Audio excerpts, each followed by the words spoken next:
Should I buy these watercolor blocks? So you just bought a watercolor block, or you're thinking about buying a watercolor block. In this video, I'll share why I think they're awesome. I'll show you how to use them and how to avoid the pain of ripping your art when trying to get it off the block. There's nothing more painful in the whole wide world. So here's why I love these blocks.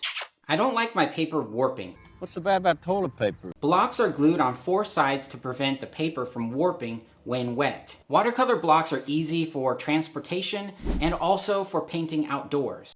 A few moments later. That ought to do it. So here's how to use them. Simply paint your masterpiece and then wait for it to dry.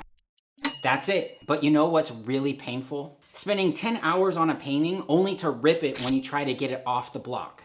It was the single most painful experience of my life. What was the second most painful?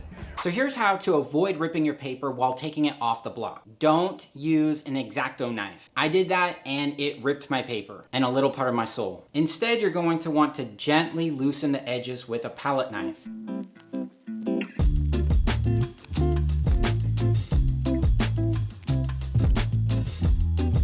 One of these things is not like the other ones. Some watercolor blocks leave a space for the palette knife to be inserted. If you don't have a palette knife, you can use a butter knife. This is a butter knife, Al.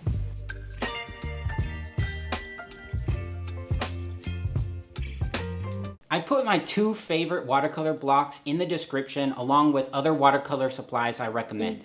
If you like this video, you'll probably like the videos that just came up on your screen. Thanks for watching.